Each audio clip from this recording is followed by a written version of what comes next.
اس وقت lunch time تھا اور وہ کلاس میں اکیلی بیٹھی اپنا کام مکمل کر رہی تھی۔ اس کے دوست نہیں تھے، یا یوں کہو اس نے کسی کو کبھی دوست نہیں بنایا تھا۔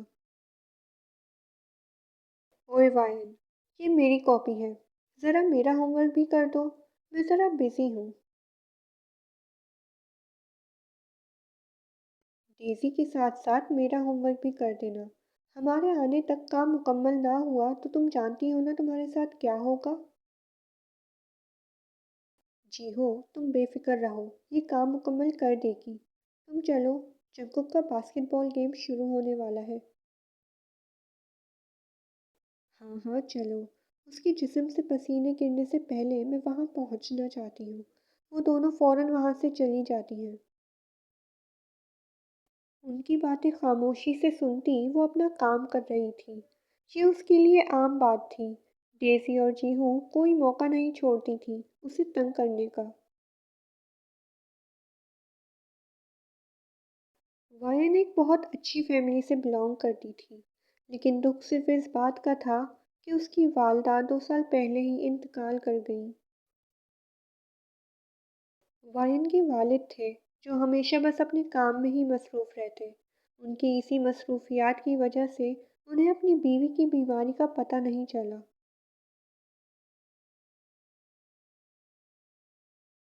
وائن کی والدہ کو برین ٹیومر تھا۔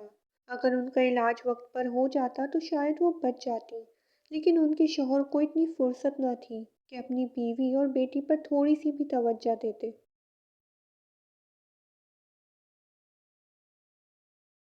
وائن نے وہ صدمہ بہت مشکل سے جھیلا تھا، اب تک جھیل رہی تھی، اکیلے۔ وہ کسی سے کوئی بات، کوئی شکایت نہیں کرتی تھی، کیونکہ ایک اس کی والدہ ہی تھی جن سے وہ کھل کر باتیں کیا کرتی تھی۔ اپنی والدہ کے انتقال کے بعد وہ بالکل خاموش سی ہو گئی، اور اسی کا فائدہ ہر کوئی اٹھاتا۔ کلاس کے بچوں نے اسے اور تنگ کرنا شروع کر دیا۔ پہلے تو وہ اپنی والدہ سے کہہ دیا کرتی تھی تو وہ آ بھی جاتی تھی پرنسپل سے شکایت کرنے، لیکن اب تو کوئی نہیں تھا جو اس کے لیے آتا۔ اپنی سوچوں سے باہر آتے ہوئے اس نے گہری سانس لی اور اپنی کاپی بند کر کے ڈیزی کا کام کرنے لگی۔ پورا اسٹیڈیم شور سے گونج رہا تھا۔ کالج کا سب سے ہینڈسم لڑکا جو میدان میں اترا تھا، ویسے میں بتا دوں یہ فرسٹ ایئر کے اسٹوڈنٹس ہیں۔ وہ پانی گھٹکتے ہوئے لڑکیوں کی چیخوں میں اضافہ کر رہا تھا۔ اسے پتہ تھا اس کا ہر انداز ہی قہر ڈھاتا ہے۔ اسے پتہ تھا یہاں موجود ہر لڑکی کی دل کی دھڑکن ہے وہ۔ کب کون سا جادو کس پر چلانا ہے اسے بخوبی پتہ تھا۔ جون جنگکوک، جون جنگکوک، جون جنگکوک، آوازیں مزید بلند ہو گئیں جب اس نے مسکرا کر آڈینس کی طرف دیکھا۔ ہائے، وہ کس قدر حسین لگ رہا تھا، یہ ہزار الفاظوں میں بھی بیان نہیں ہو سکتا تھا۔ جون جنگکوک صرف اپنی خوبصورتی کے لیے ہی نہیں بلکہ اپنے گیم کے لیے بھی کافی مشہور تھا۔ وہ ہر چیز میں پرفیکٹ تھا، پڑھائی ہو، گیم ہو یا پھر شرارت۔ جنگکوک کے باقی دوست اور اس کی ٹیم کے مخالف لوگ بھی کافی اچھے کھلاڑی تھے، لیکن اس کے مقابلے کوئی کچھ نہ تھا۔ اور اس سال پھر اپنی ٹیم کو جتانے کے بعد وہ آڈینس کی طرف مڑا اور بے اختیار وہاں کا شور اور بڑھ گیا۔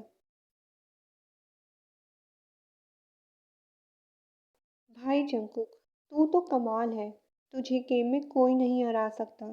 وہ لوگ گیم ختم ہونے کے بعد کلاس میں آ کر بیٹھے تھے۔ صرف گیم ہی نہیں، دنیا کی کسی بھی چیز میں کوئی بھی تیرے بھائی کو ہرا نہیں سکتا، سمجھا؟